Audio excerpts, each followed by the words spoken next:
रहीम अस्सलामु अलैकुम। मैं फरा और मैं हमजा। खुशामदीद आप सबको सुबह सवेरे पाकिस्तान में। कल मिडनाइट के करीब हमने एक बड़ी हैरान कुन जो है वो खबर सुनी, लेकिन मेरे लिए हैरान कुन नहीं थी हमजा, क्योंकि आई बिलीव इन इट के वक्त करता है परवरिश इसकी, हादसा एकदम नहीं होता। सो कोई भी हालात हो या कोई भी ऐसी सूरत हाल हो वो एकदम से पैदा नहीं होता। अच्छा, करैक्टर का जो पता चलता है ना वो मुश्किल हालात में ज़्यादा बेहतर तरीके से पता चलता है। तो करैक्टर आप देख लें कि ये है कि खामोश रहे, फिर कहा कि अच्छा जो बाइडन आए ठीक है, मामलात जो है हम हैंड ओवर कर देंगे, लेकिन जो आखिरी कील ठोंकना था ना वो उन्होंने प्लान किया हुआ था और बाद में कहा कि आप सारे घर चले जाएं, ट्रम्प साहब ने कह दिया, और हम आपसे मोहब्बत बहुत ज़्यादा करते हैं। इतना आसानी से नहीं कहा, मुझे एक सख्त किस्म की वार्निंग आई थी ना हमजा जो बाइडन की तरफ से कि आप ये प्रेसिडेंट ट्रम्प से मैं ये कहता हूँ, लेकिन ये सारी सूरत हाल ऑब्वियसली अमेरिका में जो कुछ हुआ अब हम सबके सामने अफसोसनाक है, इसलिए कि अमेरिका जो है वो डेमोक्रेसी का सबसे बड़ा, जिसे कहना चाहिए, एक आप होल्ड करता है इन वैल्यूज़ को। उसका पूरी दुनिया में बहुत ज़्यादा उनका एक इसरार भी होता है कि तमाम दुनिया में जो है डेमोक्रेसी हो, लेकिन उनके अपने यहाँ डेमोक्रेसी और डेमोक्रेटिक वैल्यूज़ जो हैं वो इतनी ज़्यादा ख़तरे में रवैयों की वजह से। बिल्कुल ऐसे ही, और ये रवैया सिर्फ ट्रम्प का नहीं है, ये रवैया हर जगह पे पाया जाता है, हर सूबे में पाया जाता है, हर शहर में पाया जाता है, हर गली में पाया जाता है। तो हमने इस रवैये को तब्दील करना है। मुश्किल हालात अगर ट्रम्प साहब आप पे थे, थोड़ा सा जो है अपने करैक्टर को आप देखते, आप अमेरिका के सुपर पावर के सदर रहे हैं भाई, कुछ तरीके से आप अपना जो है लाएअमल तरतीब देते, बाद में आप जो मर्जी करें कि ट्विटर ने आपका अकाउंट सस्पेंड कर दिया 12 घंटे के लिए, फेसबुक ने फिर आपका अकाउंट सस्पेंड कर दिया, अब इंस्टा ने भी सस्पेंड कर दिया। हाँ, लेकिन हमसा IR कहते थे पत्ता नहीं हिलता ट्रम्प की मर्जी। हाँ, जब IR में जो इंटरनेशनल रिलेशंस जब आप स्टडी करते हैं तो उसमें साइकोलॉजी, मोरालिटी, ये चीज़ें इतनी आम नहीं होती, हमारी रियलिज्म की बात की जाती है, लेकिन इस पर्टिकुलर वाक़या ने ये साबित किया है कि ये तमाम चीज़ें बहुत अहम हैं। जैसे हम कहते हैं ना कि कोई शख्स किस मिजाज का, किस सोच का, किस रवैये का हामिल है, ये बहुत अहम है कि इस चीज़ को भी कंसिडर किया जाए कि वो उस मनसब के लिए, उस जिम्मेदारी के अहल और काबिल है या नहीं है, वरना उसके नताइज जो हैं वो कुछ भी निकल सकते हैं। सबसे पहले बात वही करेंगे कि जो ट्रम्प के हामिया जो बाइडन की फतह की तस्दीक के अमल में रुकावट बने हैं, लेकिन उस अमल को रोक नहीं पाए हैं, वो अमल अभी भी जारी है। और मुझे तो ये हैरत हो रही है कि ट्रम्प साहब इसकी ज़रूरत क्या थी। आप जानते हैं कि सारा कुछ तब्दील हो चुका है, ये तो होना ही था। आगे से अब नेशनल गार्ड्स वहाँ पर तैनात कर दिएंगे, अब तो मार भी पड़ेगी। अच्छा, वो जो ट्रम्प का कहना था ना, I will fight like hell, तो वो वाकई he is fighting like hell, like devil, हाँ, लाइक हिज ओन वर्ड्स जो कि उसमें आए थे, I will fight like hell. अच्छा, और कल जो है एक बड़ा अहम इस हवाले से भी था कि सेनेट में भी ये तय होना था कि जॉर्जिया की जो 2 सीट्स हैं उस पे डेमोक्रेट्स आएंगे या उस पे जो है रिपब्लिकन्स आएंगे, और दोनों सीट्स जो हैं वो डेमोक्रेट्स ने जीत ली। सो वहाँ पर भी अब जो बाइडन जो है उनको अपनी पॉलिसी मेकिंग में किसी किस्म की रुकावट या चैलेंज का सामना नहीं होगा। लेकिन ट्रम्प के हामियों ने कल कैपिटल हिल का रुख कर लिया और पुलिस ने मुजाहिरीन को अमरीकी कांग्रेस की जानिब बढ़ने से रोका। ये वाक़या उस वक्त पेश आया जब अमरीकी सेनेट का 3 नवंबर को होने वाले इंतखाबात के इलेक्टोरल कॉलेजेस की तरफ से बाइडन के हक में भेजे गए नताइज की तौसीक के लिए इजलास जारी था। और हंगामा आराई के बाद अमरीकी कांग्रेस की कार्रवाई दोबारा शुरू की गई। अमरीकी कांग्रेस में आज जो बाइडन की फतह की बाज़ाब्ता तौर पर तस्दीक की जाएगी। एरिज़ोना के हवाले से भी कुछ खबरें फरा सामने आ रही थी कि वो जो सेनेट है उसने एतराज़ात को मुस्तरद भी कर दिया है। तो पहले तो बात कर लेते हैं खुर्रम शहजाद, नुमाइंदा ख़ुसूसी अमरीका हमारे साथ मौजूद हैं, उनसे जानते हैं इस वक्त की सूरत हाल क्या है, माहौल कितना गर्म है। जी खुर्रम, बताइए अभी की ताज़ा तरीन सूरत हाल क्या है, क्या मनाजिर आप वहाँ पर देख रहे हैं और ये पूरी एपिसोड क्या हुई? जिस वक्त 1100 नेशनल गार्ड जो फौजी एहलकार हैं उनको कैपिटल दारुल हुकूमत में तैनात कर दिया गया है। 200 से ज़्यादा यहाँ पे जो स्टेट ट्रूपर्स होते हैं, मैरीलैंड, वर्जीनिया, डीसी या मुज़ाफ़ाती जो रियासतें हैं वहाँ से 200 ट्रूपर उनको भी वहाँ पे तैनात किया गया है। 300 से ज़्यादा पुलिस एहलकार जो कैपिटल पुलिस जो वाशिंगटन की जो पुलिस है उनको भी वहीं पे इमरजेंसी तैनात किया गया, सबको बुला लिया गया है ड्यूटी पे। जो रास्ते वाशिंगटन को जाने वाले रास्ते उनको सबको सील किया गया है। जो वाशिंगटन से निकलने वाली ट्रैफिक थी उसको 6 बजे ज़बरदस्ती सबको निकाला गया, शटल्स इस्तेमाल की गई, इसके अलावा दूसरे ट्रांसपोर्टेशन के जो मोड थे वो इस्तेमाल किए गए, सबको इवैक्यूएट किया गया। लेकिन जो प्रेसिडेंट ट्रंप के जो हमायती थे जो वहाँ पे प्रोटेस्ट कर रहे थे वो वहाँ पे मौजूद रहे, उन्होंने सख्त रेजिस्ट किया, लाठी चार्ज भी हुआ, पेपर स्प्रे भी हुआ, गर्म पानी का स्प्रे भी हुआ, सब कुछ हुआ, लेकिन वो टस से मच नहीं हुए, वो वहाँ पे मौजूद हैं। इस सारे अमल के दौरान एक चीज़ अहम थी कि पुलिस ने किसी के ऊपर जो है वो सख्त रवैया इख्तियार नहीं किया, जो जिसकी वजह से जो प्रोटेस्टर्स थे उनको कैपिटल हिल में, कांग्रेस में, सेनेट में और दूसरी सरकारी इमारतों में घुसने का मौका मिल गया। तो इस वक्त सूरत हाल है, शाम 6 बजे से सुबह 7 बजे तक यहाँ पे दारुलहुकूमत में मुकम्मल तौर पे कर्फ्यू है। जो इसके मज़ाफ़ाती जो शहर है जो इसको लिंक करते हैं वर्जीनिया के साथ, अलेक्जेंड्रिया और आर्लिंगटन, वहाँ पे भी कर्फ्यू नाफिज कर दिया गया। और जो वर्जीनिया के जो गवर्नर हैं उन्होंने स्टेट ऑफ इमरजेंसी इन 2 शहरों में लगा दी है कि कोई खातून की हलाकत के हवाले से भी बताइएगा कि खातून की हलाकत का वाक़या सामने आया, पहले उनको गोली लगी जिसके बाद वो जख्मी हो गई थी, गोली कहाँ से चली कुछ मालूम हो सका? बाकी गोली चली? जी बिल्कुल, गोली लगी और गोली लगने के बाद वो शदीद ज़ख्मी हुई और वो सिक्योरिटी एहलकार की तरफ से ही उसको गोली लगी, क्योंकि उसने वेपन जो उसके पास मुबैना तौर पे उसके पास जो वेपन था उसने लहराने की कोशिश की, जिसके नतीजे में उसको गोली मारी गई। उसके वो हलाक हो गई उस गोली के बाद।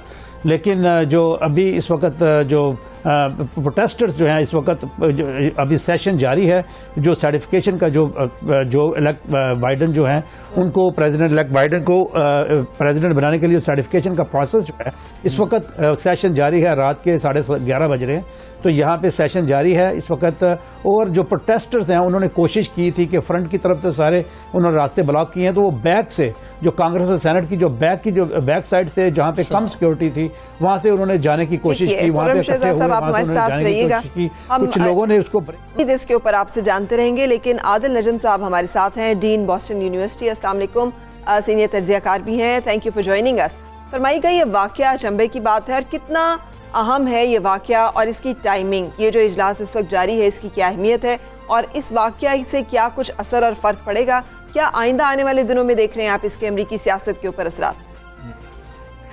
जी बहुत शुक्रिया। देखिए, जो आपके सवालात हैं उसमें पहली बात तो ये आपने पूछा अहम है, बहुत अहम। अहम इस तरह है कि इसके जो असरात हैं वो ना सिर्फ आज और इस इलेक्शन के रिज़ल्ट से मुंसलिक हैं, वो अमेरिका की जमहूरियत की तारीख़ और उसका जो फ्यूचर है, उसका जो मुस्तकबिल है उससे मुंसलिक हैं। और इसका जो साया है वो बहुत अरसे तक रहेगा और बहुत गहरा रहेगा और बहुत गहरा है। ये तो होगी पहली बात। दूसरी जो है, आपने पूछा कि इसमें अचंभे की बात है या नहीं है, हैरानी की बात है या नहीं है। मेरा ये ख्याल है इसमें कोई हैरानी की बात नहीं है। अगर कोई इससे हैरान होता है तो उसका मतलब ये है कि वो अब तक गौर नहीं कर रहा था कि अमेरिका में क्या हो रहा है।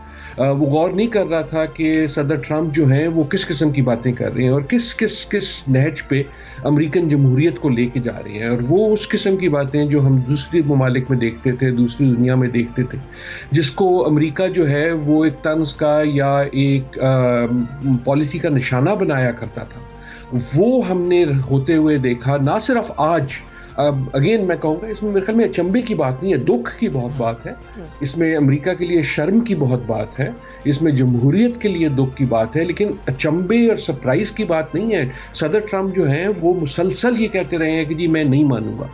आप बच्चे जब खेलते हैं तो एक बच्चा हमेशा होता है जिसको लोग रोंदू कहते हैं, वो जो बच्चा जो है उसने अपनी हार नहीं मानती। कई बार आप उसमें मुस्कुरा देते हैं, लेकिन अगर वो अमेरिका का सदर हो तो फिर वो मुस्कुराने की बात नहीं है। और मेरे ख्याल में दूसरे ममालिक और दूसरी जमहूरियतों के लिए भी ये सोचने की बात है कि जब आप अपने अल्फाज पे काबू ना करें, जब आप वजह बेवजह के नहीं मैं नहीं मानूंगा, ये गलत था, वो धांधली थी, ये बुरा था, और अपने आप सपोर्टर्स को इस तरह से इश्तियाल दिलाएंगे, तो उसका जो नतीजा है वो हमेशा इसी किस्म का होता है। जो ठीक है आदिल नजम साहब, ये हमें यहाँ पर बताइएगा कि रिपब्लिकन्स को हम सुन रहे थे, रिपब्लिकन्स ये कह रहे हैं कि जी पहले भी तो ये अमेरिका में होता रहा है, ये कोई इतनी बड़ी बात नहीं। हमें ज़रा हिस्टोरिकल बता दीजिएगा, हिस्टोरिकली कि क्या वाकई अमेरिका में पहले भी ऐसा होता रहा, ऐसे वाक़यात सामने आए हैं। और दूसरी तरफ हमें साबिक सदर बुश नज़र आए जिन्होंने कहा कि ये तो बनाना रिपब्लिक है, अमेरिका में ऐसा नहीं होता, ये जमहूरियतों में ऐसा नहीं होता है, अमेरिका की जमहूरियत जो है उसको नुकसान पहुंचाया जा रहा है।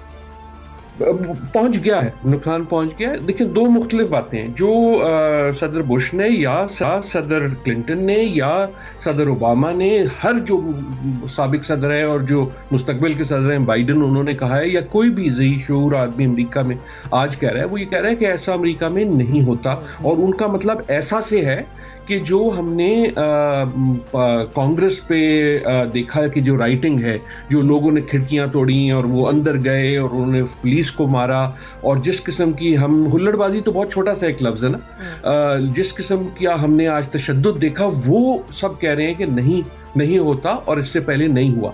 जो बात रिपब्लिकन्स कह रहे हैं कि होता है वो बिल्कुल दुरुस्त है। वो ये है कि हर इलेक्शन के बाद एक कार्रवाई होती है, जिस तरह का आज का इजलास था। अच्छा, उसमें अमूमन कोई उस पर गौर भी नहीं करता। आपने कभी ना सुना होगा ना खबर दी होगी। आई कैन बेट कि किसी पाकिस्तानी चैनल ने कभी तारीख में सेशन की खबर नहीं दी थी। इसका ये मतलब नहीं है सेशन नहीं होता, सेशन तो हमेशा होता है। वो एक कार्रवाई होती है, कागजी कार्रवाई होती है, जो इलेक्शन के रिजल्ट आ चुके होते हैं उसको सेनेट और कांग्रेस में जाते हैं और वो उसको एक तरह से मोहर लगा देते हैं कि जनाब ये अब दुरुस्त है और अब जो है अगला सदर ऑफिशियल हो गया। ये जो है ये हमेशा होता है। उसमें जो लूजिंग पार्टी होती है या उसके कई लोग कहते हैं जी यहाँ थोड़ी सी ये गलती हो गई, यहाँ से वो गलती हो गई, ये एक तरह से एक पॉलिटिकल थिएटर होता है जो हर मुआशरे में होता है। हर सोसाइटी में हम देखते हैं कि एक परफॉर्मा चीजें होती हैं। ये उस किस्म का इजलास होता है और वो हमेशा से होता है। जो चीज नहीं होती वो ये नहीं होती कि डोनाल्ड ट्रंप जैसा आदमी जो है वो सदर नहीं होता, और डोनाल्ड ट्रंप का आदमी जो है वो फिर उस इजलास को हाईजैक करने की कोशिश नहीं करता। कम से कम अमेरिका में हमने नहीं ये देखा। अच्छा, और अगेन जी ये भी फरमा दीजिएगा कि इसके बाद क्या अब आगे आप देख रहे हैं सूरत हाल, क्या इम्पीचमेंट भी हो सकती है? कंसीड तो वो नहीं कर रहे हैं। अब इसके नतीजे में क्या सूरत हाल मजीद भी इस तरह की पुरतशद्दुद या वाक़यात मजीद भी इस तरह के हो सकते हैं, या that's the end of the story? ये ही वो आगे हैं जहाँ पर उन्होंने आना था, और जो वार्निंग दी गई जो बाइडन की तरफ से सख्त अल्फाज की, जिसके बाद उन्होंने अपने मुजाहिरीन को वापस जाने का भी कहा, उसमें भी कुछ हिडन बात ऐसी है जो कि आइंदा आने वाले दिनों की हमें इशारा करती है? देखिए, एंड ऑफ द स्टोरी तो बिल्कुल नहीं है, अभी तो पार्टी शुरू हुई है। अच्छा। और ये अगेन जो आपने कहा कि इसका क्या, तो सवाल ये है कि इससे हमारी क्या मुराद है। अगर तो मुराद इस सेशन की है तो वो तो साफ जाहिर है। तकरीरें इस वक्त हो रही हैं, आज तमाम रात वो तकरीरें होती रहेंगी। सुबह तक जो है वो बाइडन साहब जो हैं उनको ऑफिशियली जो है कांग्रेस जो है हाउस भी और सेनेट भी उनको तस्दीक कर देगी कि जी वो अगले सदर। लेकिन कहानी वो नहीं है। मसला ये नहीं है कि ये कोई इलेक्शन हो, एक वोट हो रहे थे जो इम्पोर्टेंट है। ये तो देखे ना, हमने पहली बार सुन के उसको बना दिया कि जनाब बड़ा है, वो एक कागजी कार्रवाई है, वो यकीनन हो जाएगी। जो कहानी शुरू हुई है और शुरू रहेगी वो ये है कि सदर ट्रंप और उनके ये जो हैं हवारी आप कह लें, इनका जो साया है अमेरिकन सियासत पे वो बहुत ज़्यादा है। और रिपब्लिकन पार्टी आपको बिल्कुल टूटी हुई नज़र आती है, डेमोक्रेट भी टूटे हुए, उनकी मसला फ़र्क है। लेकिन अगर ये पाकिस्तान होता तो अब ये रिपब्लिकन पार्टी जो है ये रिपब्लिकन टे होती, रिपब्लिकन ट्रंप। और एक तरह से ट्रंप साहब ने अपना ऐलान बगावत जो है वो इस इलेक्शन के वक्त कर दिया था, और हमने आज उसका ये पहला मार्का एक देखा है। और अब ट्रंप साहब रहें या ना रहें, देखिए आज खबर अगर कोई है तो मेरे ख्याल में ये है कि फेसबुक ने, इंस्टाग्राम ने, ट्विटर ने अमेरिका के सदर का अकाउंट जो है उसको बंद कर दिया। बिल्कुल। हम कहते हैं जनाब अमेरिका बड़ी सुपर पावर है, उस सुपर पावर का जो सबसे अहम तरीन आदमी है उसका अकाउंट जो है ट्विटर ने, फेसबुक ने, इंस्टाग्राम ने बंद कर दिया है, ये कह के कि ये शख्स यानी सदर अमेरिका जो है इश्ताल फैला रहा है। ये जो इसका जो साया है ये कल के अखबार में गायब नहीं हो जाएगा। ये आप अगले 2, 4, 5, 10, 20 साल तक देखेंगे। बिल्कुल ठीक है। अगर आपका ट्विटर जो है वो सस्पेंड हो रहा है, आपकी पोस्ट जो है वो डिलीट की जा रही है किसी सोशल मीडिया पर, तो आपने परेशान नहीं होना। अमेरिका के सदर का जो है वो भी ट्विटर हैंडल सस्पेंड कर दिया गया है। 3 ट्वीट्स उन्होंने किए थे और वो तीनों ट्वीट्स जो हैं डिलीट कर दिए, और साथ ये वार्निंग दी गई अगर आप ऐसे ही ट्वीट्स करते रहेंगे, तो ऐसी अल्फाज इस्तेमाल करते रहेंगे, ज़ुबान इस्तेमाल करते रहेंगे, तो हम आपका ट्विटर अकाउंट ही बंद कर देंगे। ज़रा आदिल नजम साहब हमारे साथ मौजूद रहिए। खुर्रम शहजाद से हम ये जानने की कोशिश करते हैं कि ये तो हवारियों की हमने बात की जिन्होंने धावा बोला, जो पब्लिक है, जो अवाम है अमेरिका के, वो क्या सोच रहे हैं, उनका रद्द अमल इस पर क्या है, वो कितने परेशान हैं और कितने दुखी हैं? जी, इसमें जो सबसे अहम बात यह है कि अगर आप देखें कि 74 मिलियन लोगों ने प्रेसिडेंट ट्रंप को वोट डाला, तो ये तो ज़मीनी हकायक हैं।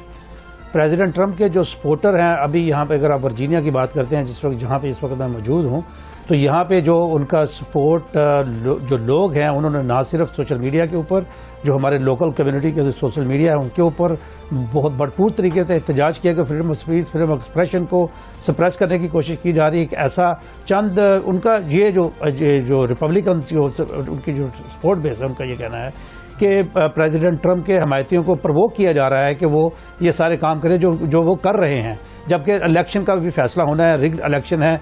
बेशक वो जो भी उनका नैरेटिव है, लेकिन वो इलेक्शन को मानने से इनकार कर रहे हैं। उनके जो अभी तक उनके सपोर्टर का यही एक रवैया है। और यही बात थी जब वो सेनेट और कांग्रेस की बिल्डिंग में दाखिल हुए, तो उन्होंने यूएसए के नारे लगाए कि अमेरिका जो है हम उसको रिवाइव करने के लिए यहाँ पे मौजूद है। तो यही उनका, अगर आप इनके सबर्ब में वर्जीनिया या दूसरी वेस्ट वर्जीनिया की अगर आप बात करते हैं, तो वहाँ तो प्रेसिडेंट ट्रंप के खिलाफ बात करना जो है वो आपका निकाह टूटने के बराबर हो जाता है। तो उनकी जो सपोर्ट है, उनकी जो जैसे इन्होंने बात की, वो इस वक्त इंटैक्ट है। और जैसे इन्होंने कहा, ये इट्स वेरी अलार्मिंग कि इतनी हेट, इतनी वो जो सिचुएशन बहुत अलार्मिंग है। खुर्रम शहजाद, बहुत शुक्रिया आपका। आदिल नजम साहब हमारे साथ मौजूद थे, आपका भी बहुत शुक्रिया। जो इस वक्त की सूरत हाल है, जो ट्रंप साहब ने बना दी है, उस हवाले से हमें आगाह कर रहे थे और बहुत ही बुरी सूरत हाल है। मैं समझता था कि सिर्फ ये जो है ना थर्ड वर्ल्ड कंट्रीज में ऐसा होता है। नहीं, अमेरिका इस वक्त जो है ना मिनी वर्ल्ड का नक्शा पेश कर रहा है कि जहाँ पे इनटॉलरेंस और रेसिज्म और इस तरह के मामलात जो हैं उनको हवा दी जाती है और उसी के ऊपर जो है अपनी सियासत को चमकाने की कोशिश की जाती है। लेकिन उसका अनफॉर्चुनेट जो एक सिचुएशन है वो ये है जो कि हम देख रहे हैं इस वक्त। भले कितने ही तहजीब याफ्ता, कितनी ही पुरानी डेमोक्रेसी की वहाँ पे रिवायात हो, वहाँ पर भी चैलेंजेस और ख़तरात जो हैं और खदशात जो हैं वो अब सामने आ गए हैं खुल के, कि रवैये जो हैं वो किस तरह से असरअंदाज हो सकते हैं। सो रवैयों की अगर हम बात करें और अपने मुल्क में आ जाएं, तो यहाँ पर भी रवैये हमें कुछ इसी तरह के दिखाई देते हैं। मुल्क का मौसम अगर सर्द है तो सियासी पारा फुल आए। अपोजिशन इत्तेहाद PDM ने गुज़िश्ता रात बन्नू में सियासी पंडाल सजाया, मगर रंग कुछ उस तरह का नहीं नजर आया जैसे पिछले जलसों में था। बिल्कुल, मुस्लिम लीग लोग नहीं थे शायद। मरीम नवाज साहिबा वहाँ पर मौजूद नहीं थी। बिलावल भुट्टो साहब तो पहले ही हमें नाराज कुछ नजर आ रहे हैं, दूर दूर नजर आ रहे हैं। तो उन दोनों के ना होने की वजह से कुछ रंग फीका नजर आ रहा था। और अब सवालात ये उठ रहे हैं कि मरीम साहिबा भी नहीं गई, क्या मामला आता है। अपोजिशन के मौजूदा हालात देखकर तो लगता है कि PDM का शराजा आहिस्ता आहिस्ता बिखर रहा है और सेनेट के करीब शायद PDM का नाम ही रह जाएगा। लो तो पूछ लेते हैं, ये सब कुछ हमारे साथ मौजूद है रहनुमा पाकिस्तान तहरीक इंसाफ कमल शौज़ब। कमल अस्सलाम वालेकुम, गुड मॉर्निंग। फरमाइएगा कि ये जो मरियम भी हो गई, बिलावल तो पहले ये जैसे हम बात करें दूसरा जलसा है इसमें गायब थे ही, तो PDM का जो मुस्तकबिल है वो क्या है, आप क्या देख रही हैं? बिस्मिल्लाहिर्रहमानिर्रहीम, थैंक यू वेरी मच जी। सुबह बखैर सबको। सुबह हम बड़ी हीटेड किस्म की बातें करने लगे, लेकिन बहरहाल देखें, आपको 13 दिसंबर से ये सारा शिराजा बिखरता हुआ नज़र आ गया था। 13 दिसंबर असल में PDM की जो पीक के बाद आखिरी दिन था वो था। उसके बाद तो अब उल्टी गिनती ही चल रही है, क्योंकि 13 दिसंबर को जो एक्सपेक्टेड क्राउड था वो आया नहीं, जहाँ से पता लग गया कि आवाम में जो ये मूवमेंट है ये नहीं उस तरीके से मकबूलियत इख्तियार कर सकी। और दूसरा आपने देखा कि मुख्तलिफ स्टेजेस पे गुजरावाला में भी इस्टेब्लिशमेंट पे, आर्मी चीफ पे, DGISI पे बहुत ज़बरदस्त तरीके से इन्होंने अटैक किया। फिर जब ये कोयटा गए वहाँ जाके इन्होंने बलोचिस्तान का नारा लगवा दिया, कराची गए तो वहाँ उर्दू ज़ुबान के ख़िलाफ़ बात की, लाहौर आए तो पंजाब के ख़िलाफ़ बात कर दी। और कल बन्नू में अगर आप सुनते तो वहाँ पर अफ़गान तालिबान के झंडे भी लहराए गए और इस तरह के नारे भी लगवाए गए। तो ये तफरका, तकसीम और एक जो हमारी नेशनलिज्म है या एक नेशन स्टेट के कॉन्सेप्ट को से अलग करना या इसमें डिवाइड क्रिएट करना, ये कौमी सलामती के ख़िलाफ़ बातें हैं। इसमें बहुत सारी अवाम के रिजर्वेशंस हैं, ख़ास तौर पे पंजाब की अवाम अपनी फ़ौज के साथ खड़ी होती है। ठीक है कमल साहब, आपका पॉइंट आ गया इसके ऊपर। एंटीमेंट ये फरमा दीजिएगा कि PDM से कभी भी हुकूमत को ख़तरा नहीं था, ये हुकूमत कहती रही है, और अब तो बिल्कुल ये मौक़िफ़ है कि शराज़ा ही बिखर गया तो अब तो ख़तरा रहा ही नहीं। हुकूमत के लिए जो ख़तरा रहा वो महंगाई रही, बेरोज़गारी रही, और साथ ही जो गवर्नेंस के मामलात हैं ये ख़तरा रहे। क्या इस शराज़े बिखरने से गवर्नेंस कुछ बेहतर हो जाएगी, महंगाई में कुछ कमी आ जाएगी? उसके लिए गवर्नमेंट क्या कर रही है? वो आवाम का तो कंसर्न महंगाई है, महंगाई कम होगी तो गवर्नमेंट हमेशा अच्छी होती है। देखिए, मुझे सिर्फ 1 मिनट दीजिए, मैं अपनी बात पहले वाली कंप्लीट कर लूँ। आपने पूछा कि डिस्टेंसिंग और मरियम और बिलावल क्यों नज़र नहीं आए। मैं सिर्फ उसका 1 मिनट जवाब दे दूं, फिर आपके दूसरे सवालों के भी जवाब देती हूँ। मरियम बीबी ने लाहौर का जब फेल्ड जलसा हुआ है तो बिलावल उसके 1 दिन बाद 2 दिन बाद गए शहबाज शरीफ साहब से मिलने, और उसके बाद से आपने देखा है कि उन्होंने इनसे ना सिर्फ सोशल पॉलिटिकल डिस्टेंसिंग भी कर ली है। 27 दिसंबर को भी हमने ये मनाजिर देखे, और बीच में मर्दान का जलसा हुआ जिसमें पीपल्स पार्टी उस तरीके से शामिल नहीं हुई। और अब ये सूरत हाल है कि दोनों बड़ी जमातें अपने जो इलेक्शन के बाइकआउट और इस्तीफों के नारे लगा रही थी, उन्होंने यू टर्न ले लिया है और वो भरपूर तरीके से वापस ज़िमनी इंतखाबात और सेनेट के इलेक्शंस पे उन्होंने कंसंट्रेट कर लिया। मौलाना फिर बेचारे जो हैं वो जो एक किराए का इंजन लगाया गया था मुख्तलिफ डब्बों को, वो अब इंजन जो है वो अकेला ही घूमता नज़र आ रहा है, या वो डब्बे नज़र आ रहे हैं जिनकी एक क्या कहते हैं यूनियन काउंसिल में भी कोई चेयरमैन अवेलेबल नहीं है, यानी वो बड़ी असेंबलियों में तो है ही नहीं। वैसे भी अगर सूबे में भी देखा जाए तो उनकी नुमाइंदगी नहीं है। अब कोई चैलेंजेस नहीं रहे अपोजिशन फ्रंट पे, तो अब जो रियल इश्यूज हैं उनके ऊपर तवज्जो होगी, जिसके बारे में पहले सवाल किया। जी, मैं देखें, रियल इश्यूज पे हुकूमत की कभी भी तवज्जो हटी नहीं है। हमारा पूरा फोकस है और उस पर हम काम भी कर रहे हैं। उसके हम कभी देखें, अगर मैं जुबानी जमा खर्च करूं, जी ये हो गया, कल परसों मैं एक प्रोग्राम में बैठी थी तो मुझसे कहा गया कि जी आपकी क्या गवर्नेंस है, अदरक तो 1000 रुपये है। देखिए, ये अब फूड इन्फ्लेशन की बात होती है, वो सिक्लिकल होती है। अगर 1000 रुपये अदरक हुई है तो वो सिर्फ 1 महीना रहेगी, लेकिन अब उसका आगे क्या प्लानिंग की जा सकती है कि हम अपनी ज़राअत में ज़्यादा इन्वेस्ट करें। जो चीज़ें इंपोर्ट हो रही थी, जिस मुल्क में ज़राई मुल्क होने के बावजूद सब्जियां तक बाहर से इंपोर्ट होती रहीं, दालें बाहर से इंपोर्ट हो रही हैं, और आपका मेन कंटेंट है ऑयल, चाहे वो आपने क्रूड ऑयल यूज़ करें या वेजिटेबल या एडिबल ऑयल यूज़ करें, दोनों बाहर से आते हैं। तो जिस वक्त आपकी ओवरऑल दुनिया में फूड इन्फ्लेशन होगी, या अगर आपका डॉलर जो है वो रुपये की निस्बत बढ़ेगा तो आपके यहाँ इन्फ्लेशन आएगी। और यही मेन रीजन थी, क्योंकि हमने एक जमाने तक पेट्रोल के बारे में आप लोग ये कहते रहे। 1 मिनट दीजिएगा, एक थोड़ा सा इसमें साथ ऐड जी, मुझे 1 मिनट दीजिएगा। जी बिल्कुल, इसी इशू के ऊपर एक छोटी सी बात और ऐड कर लीजिए कि पेट्रोल के ऊपर आप लोगों की ऑन रिकॉर्ड स्टेटमेंट्स हैं कि लेवी एंड बाकी टैक्सेस जो हैं वो हम कम करेंगे, और अब देखिए 45 रुपीज जो है वो लिए जा रहे हैं। सो यहाँ पर तो आवाम को रिलीफ दिया जा सकता था, जब पेट्रोल की कीमतें गिरी वहां पर भी आवाम को रिलीफ नहीं मिल सका। देखिए, पेट्रोल भी हम इंपोर्ट करते हैं ना, पाकिस्तान में तो निकलता नहीं है। और ओवरऑल जो इन्होंने अभी हम फिर डाइवर्ट हो जाएंगे, अगर मुझे पहली बात कंप्लीट कर लेने देते, मैं इस साइड पर भी मैं पहले फूड इन्फ्लेशन पे बात कर लूँ, जिसका बहुत ज़्यादा इस वक्त शोर भी है और जो हिट करती है आवाम को। मैं सिर्फ इतना बताना चाह रही हूँ कि हर हफ्ते जो फूड का प्राइस इंडेक्स निकलता है उसको सेंसिटिव प्राइस इंडेक्स कहते हैं। और अच्छी बात यह है कि पिछले 2 सालों में लास्ट वीक का जो निकला है वो सबसे कम आया है, 6% पे आया है, जिसका मतलब ये है कि फूड की प्राइसेस नीचे आ रही हैं। और हमारा CPI कंज्यूमर प्राइस इंडेक्स जो है वो ऑलरेडी पिछले साल और उससे पिछले साल की निस्बत बहुत नीचे आया है, यानी एक हाउस होल्ड के लिए अब आसानियाँ आ रही हैं। जहाँ तक आपने ऑयल की प्राइसेस की बात की, देखें ऑयल हमारा जो है वो हम इंपोर्ट करते हैं और उसके ऊपर इस वक्त बहुत सारी कॉन्ट्रैक्ट्स हुए हुए हैं। उसकी प्राइसेस भी जिस वक्त हमारी इकोनॉमी में एक बेहतरी आनी शुरू होगी, एक हमारा सर्कुलर डेट है जो इतना खड़ा होता जा रहा है, उसके बारे में प्राइम मिनिस्टर बहुत बात कर चुके हैं, एनर्जी सेक्टर के एक्सपर्ट्स बात करें, वो भी इंशाल्लाह ताला बहुत जल्द नीचे आ जाएगा। लेकिन सिर्फ इतनी बात है कि बहुत सारी डायरेक्शन चेंज होगी आपकी। इस वक्त इंडस्ट्री में बूम आया हुआ है, टेक्सटाइल इंडस्ट्री आप अगर उठा के देखें, बड़े बड़े दुनिया के लेबल्स जो है या बड़ी बड़ी कंपनीज जो हैं वो मेड इन पाकिस्तान इस वक्त एक्सपोर्ट्स हमारी बढ़ी हैं।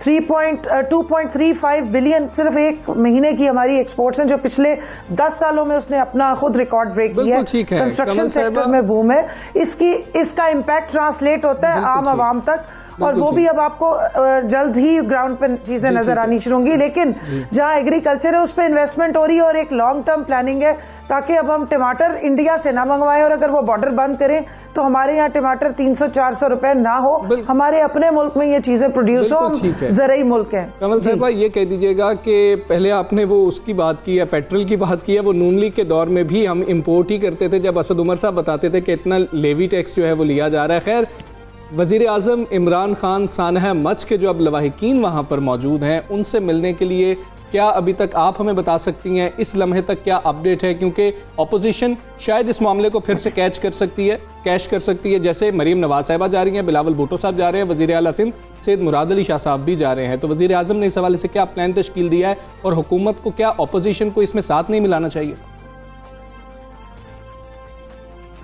देखिए, ये एक इस वक्त जो ट्रेजेडी, एक नेशनल ट्रेजेडी है हमारे, तो आपको पता है नुमाइंदे वहाँ मौजूद है, फेडरल मिनिस्टर वहाँ गए हुए हैं, जुल्फी बुखारी साहब जो स्टेट मिनिस्टर हैं वो भी वहाँ है, उससे पहले इंटीरियर मिनिस्टर वहाँ गए हैं।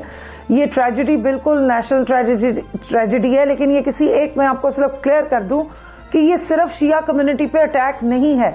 इसको हम अगर सेक्टेरियन रुख दे देंगे तो हमारा दुश्मन समझे कामयाब हो गया। उसने कोशिश यही की है कि पूरे मुल्क में इस वक्त सिर्फ शियाइज्म को या एंटी शिया सेंटिमेंट को उठा दिया जाए। ये एक जो 5th जनरेशन हाइब्रिड वॉरफेयर, जो 1 महीना पहले DGISPR ने प्रेस कॉन्फ्रेंस करके और EU डिसइंफो लैब ने बताया कि पाकिस्तान में कितने अरसे से इंडिया कोशिशें कर रहा है और इंटरनेशनली भी कर रहा है, ये उसी की एक कड़ी है। हमारे पास पहले भी इंटेलिजेंस की खबरें आ रही थी और उन्होंने रिलीज भी की। आपको मालूम है कि प्राइम मिनिस्टर ने वक्तन फ़ौक्तन बताते रहे हैं कि कोई फॉल फ्लैग ऑपरेशन पाकिस्तान में हो सकता है, कोई मिस एडवेंचर इंडिया करने जा रहा है। लाइन ऑफ कंट्रोल पे रोज़ आपको पता है हलाकतें होती हैं, और इसी बलोचिस्तान में अभी कोई 5-7 दिन पहले 7 एहलकार हमारे शहीद किए गए हैं। ये उसी की एक कड़ी है और इसको कोशिश किया जा रहा है कि डिफ्यूज़ करें। इसके और भी बहुत सारे मुहर्रकात हैं, आपको मालूम होगा कि 7 डेड बॉडीज है। कमल साहिबा, आपकी तमाम बातें दुरुस्त, लेकिन बहुत ज़रूरी है कि वज़ीर आज़म जो है वो वहाँ पे जाते। बहुत शुक्रिया, आप हमारे साथ रही और आपने हमारे साथ गुफ्तगू की। तो ये एक सेंटिमेंट इस वक्त अवाम का है। बुखारी साहब गए लेकिन कोई फ़ायदा नहीं हुआ। अली ज़ैदी साहब गए, उन्होंने जो है मुज़ाकरात नहीं किए। वज़ीर आला बलूचिस्तान गए, उनका एक ही मुतालबा है, वज़ीर आज़म आ जाए, हमारे मुतालबात सुनना। हाँ, और इस वक्त जो ये सूरत हाल, जैसे उन्होंने धरने की कॉल दी हुई है, सो देखना ये है कि इन हालात का क्या नतीजा निकलता है, इसलिए कि इसके नतीजे में यकीनी तौर पर पूरी कौम सोगवार है। सो हमें एक ब्रेक के लिए रुकना है और ब्रेक के बाद में मिलते हैं।